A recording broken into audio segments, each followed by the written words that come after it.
Hello friends, അപ്പോൾ നമ്മുടെ ഇന്നത്തെ എപ്പിസോഡിലേക്ക് എല്ലാവർക്കും സ്വാഗതം.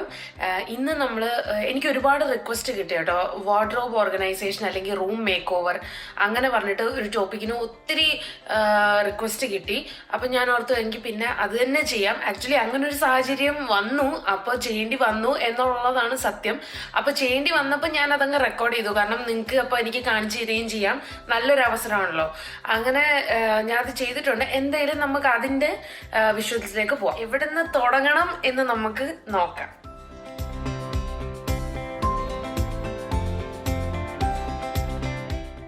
അപ്പോൾ നമുക്കിതിനെയാണ് ട്രാൻസ്ഫോർമേഷൻ ചെയ്യേണ്ടത്, റൂം ട്രാൻസ്ഫോർമേഷൻ. ആക്ച്വലി നമ്മൾ ഇവിടെയാണ് ഡ്രസ്സ് വെച്ചിരുന്നത്. പക്ഷേ ഇതിൻ്റെ അടിയിൽ ഒരു യൂണിറ്റ് ഉണ്ട്. അപ്പം ഈ യൂണിറ്റ് അവർക്ക് പൊക്കിയിട്ട് ഇതിനടിയിൽ ഇപ്പം ഇതിൻ്റെ യൂണിറ്റ് സ്വിച്ച് ബോർഡ് ഉള്ളതുപോലെ തന്നെ ഇതിനടിയിൽ ഹീറ്റിങ്ങിൻ്റെ യൂണിറ്റ് ഉണ്ട്. അപ്പോൾ അത് അവർക്ക് എപ്പോഴും നമ്മൾ ആക്സസിബിൾ ആയിട്ട് വേണം വെക്കാനായിട്ട്. അപ്പോൾ നമ്മൾ ആദ്യമായിട്ട് ഇവിടെ വന്നപ്പോൾ ഇത് അറിഞ്ഞിരുന്നില്ല. അപ്പം ഞാൻ ഇവിടെയാണ് ഡ്രസ്സുകളൊക്കെ ഒതുക്കി പറക്കി വെച്ചത്. അപ്പോൾ ഇനിയിപ്പം ഞാൻ എന്തായാലും ഇതിനെയൊക്കെ കുഴച്ച് മുറിച്ചതേ അവിടെ കൊണ്ടിട്ടിരിക്കുകയാണ്. ഇനിയിപ്പം നമുക്ക് എങ്ങനെ ഇതിനെ സ്ഥലം മാറ്റാം എന്നുള്ളതാണ് നോക്കാൻ പോകുന്നത്. അപ്പോൾ ഇവിടുന്നാണ് നമുക്കുള്ള സ്പേസ്. ഇങ്ങനൊരു സ്പേസും ഉണ്ട്, അത് ഇങ്ങനൊരു ഡ്രോ ഉണ്ട്, ഞാൻ കാലിലേക്ക് വെച്ചു. അതേപോലെ തന്നെ ഈ സൈഡും ഉണ്ട് കേട്ടോ. ഈ സൈഡ് ഞാൻ കുറച്ചൊന്ന് വൃത്തിയാക്കി വരുന്നതേ ഉള്ളൂ. അപ്പം ഞാൻ ജസ്റ്റ് ഇനീഷ്യൽ സ്റ്റേജാണ്. അപ്പോൾ ഹേമിക്കുട്ടിയുടെ ഹെയർ ബാൻഡും കാര്യങ്ങളൊക്കെ ഞാൻ ഇവിടെ വെച്ചു. ഇവിടെ ഒരു ബാസ്ക്കറ്റ് വെച്ചു. ഇതൊരു സോക്സ് ബാസ്ക്കറ്റായിട്ട് ഞാൻ വെച്ചിരിക്കുകയാണ്. അപ്പോൾ അതിൽ തന്നെയാണ് നമ്മുടെ ഈ ഹെയർ ബാൻഡും കാര്യങ്ങളൊക്കെ തൂക്കി വെച്ചിരിക്കുന്നത്. ഇനി സ്റ്റോറേജ് നമുക്ക് എന്തെങ്കിലും ഉണ്ടെങ്കിൽ നമുക്കിവിടെ ഈ ഒരു ഏരിയയിൽ, ഇതൊരു ഭിത്തിയാണ്, അപ്പോൾ ഈ ഒരു ചെറിയൊരു ഏരിയ ഉണ്ട്, അവിടെ നമുക്ക് ഇത് കണ്ടോ, ഇത് സ്വെറ്റ് പാഡ്സ് ആണ്. അപ്പോൾ ഇതിൽ ഒരെണ്ണം എടുത്തിട്ട് നമുക്ക് നമ്മുടെ ഡ്രസ്സിൻ്റെ നമ്മുടെ ആംപിച്ച് വരുന്ന ഏരിയയിൽ മടക്കി വെച്ച് കഴിഞ്ഞാൽ നമുക്ക് വേർപ്പ് എന്തെങ്കിലുമൊക്കെ ഉണ്ടെങ്കിൽ നമ്മുടെ ഡ്രസ്സ് ചീത്തയാവാതെ ഇത് അബ്സോർബ് ചെയ്യുക. എന്താണെന്ന് പറഞ്ഞാൽ ഇവിടെ ഡ്രസ്സ് സെറ്റ് ചെയ്യുക, ബാക്കി എന്തെങ്കിലും ഡ്രസ്സോ കാര്യങ്ങളോ വരുന്നുണ്ടെങ്കിൽ ഇതിൽ സെറ്റ് ചെയ്യുക കുറച്ച്. ബാക്കി ഞാൻ കുറച്ച് നമ്മുടെ ഹെയർ ക്ലിപ്സ് അങ്ങനെയുള്ള സംഭവങ്ങളാണ് ഇതിനകത്ത് വെക്കാൻ ഞാൻ ഉദ്ദേശിക്കുന്നത്. എത്രത്തോളം സക്സസ് ആവും എന്നുള്ളത് നമുക്ക് നോക്കാം.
ഫൈനലി നമ്മളെല്ലാം അറേഞ്ച് ചെയ്ത് വൃത്തിയാക്കി ഇട്ടിട്ടുണ്ട്. അപ്പം നമ്മുടെ വാർഡ്രോബ് ഓർഗനൈസേഷൻ ഞാൻ നിങ്ങളെ കാണിക്കാം. ഫൈനലി ഞാനത് എങ്ങനെയാണ് സെറ്റ് ചെയ്തിരിക്കുന്നത് ഞാൻ കാണിച്ചു തരാം.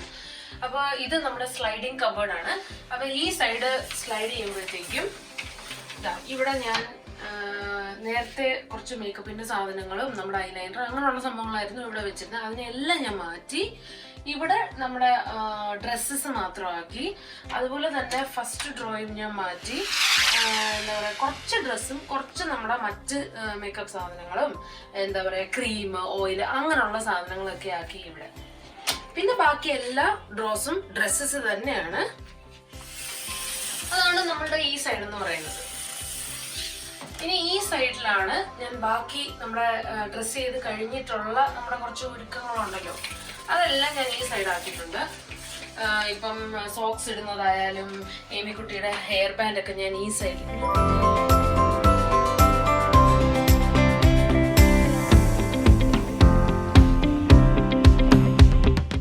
നമ്മുടെ മാലയൊക്കെ ഞാൻ ഈ ഒരു ഇവിടെയാണ് സെറ്റ് ചെയ്തിരിക്കുന്നത്. അപ്പം നമ്മൾ ഈ ചുമ്മാ നമ്മുടെ പാട്ടയ്ക്കകത്തൊക്കെ ഇട്ട് വെക്കുമ്പോൾ ഉടക്ക് വീഴാൻ ചാൻസ് ഉണ്ടല്ലോ. അപ്പം അതിൽ നിന്ന് നമുക്ക് അവോയ്ഡ് ചെയ്യാം. പെട്ടെന്ന് വേണ്ടിയപ്പോൾ ലോക്ക് മാറ്റി എടുത്ത് ഇടുകയും ചെയ്യാം. അപ്പോൾ അത് അവിടെ കിടന്നോളും. പിന്നെ ഈ ഒരു സൈഡാണ് ഞാൻ നമ്മുടെ ലാസ്റ്റ് ഡ്രസ്സ് ചെയ്ത് കഴിഞ്ഞിട്ട് സോക്സ് ഇടാനോ അല്ലെങ്കിൽ ഏമിക്കുട്ടിയുടെ ഹെയർ ബാൻഡ് അതുപോലെ തന്നെ ഇങ്ങോട്ട് ഫോക്കസ് ചെയ്ത് വെച്ചാൽ അതുപോലെ തന്നെ നമ്മുടെ എന്താ പറയുക ബാക്കിയുള്ള സാധനങ്ങൾ ഇപ്പം nail polish remover perfumes brush eyeliners അങ്ങനെയുള്ള ഹെയർ ബാൻഡ്സ് ഇങ്ങനെയുള്ള എല്ലാ സാധനങ്ങളും ക്ലിപ്പ് തുടങ്ങി എല്ലാം നമ്മുടെ നെയിൽ കട്ടിങ് അങ്ങനത്തെ എല്ലാ സംഭവങ്ങളും ഞാൻ ഇവിടെയാണ് സെറ്റ് ചെയ്തിരിക്കുന്നത്.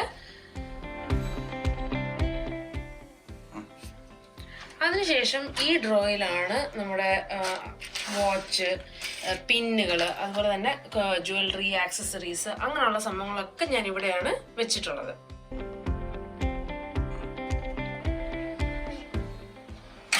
താഴത്തെ കാണിക്കണ്ട അണ്ടർവെയർ. പിന്നെ ഈ സൈഡിൽ തന്നെ നമുക്ക് ഇങ്ങനെ ഒരു എന്താ ഇതിന് പറയുന്നത് പുൾ ഔട്ട്. പിന്നെ ഈ സൈഡിൽ തന്നെ ഈ കോർണറിൽ നമുക്ക് ഇതുപോലൊരു പുൾ ഔട്ട് ഉണ്ട്.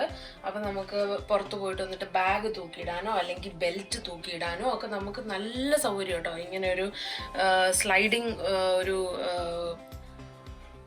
മെക്കാനിസം ഇങ്ങനെ ഒരു സ്ലൈഡിങ് മെക്കാനിസം ഉള്ളത് നമുക്ക് ഭയങ്കര കംഫർട്ടബിൾ ആണ്.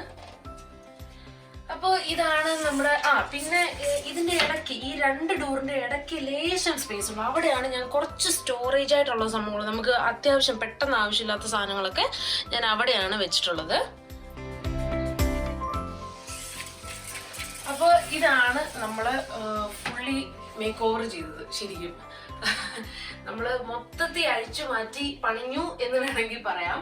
അപ്പൊ എന്തായാലും ഒരു 5-6 മണിക്കൂറത്തെ പരിപാടിയായിരുന്നു എങ്കിലും നമ്മൾ പൊളിച്ചു, നമ്മൾ സക്സസ് ആയി അടിപൊളിയായിട്ട്. അപ്പൊ ഇതാണ് നമ്മുടെ വാർഡ്രോബ് ഓർഗനൈസേഷൻ. ഒരുപാട് പേര് റിക്വസ്റ്റ് ചെയ്തിട്ടുണ്ടായിരുന്നു ഈ ഒരു വീഡിയോ. അപ്പൊ എല്ലാവർക്കും ഇത് ഇഷ്ടപ്പെടും, ഉപയോഗപ്രദമാകും എന്ന് തന്നെ വിശ്വസിക്കുന്നു. അപ്പൊ അടുത്ത എപ്പിസോഡിൽ കാണാം. അതുവരേക്കും ബൈ ബൈ.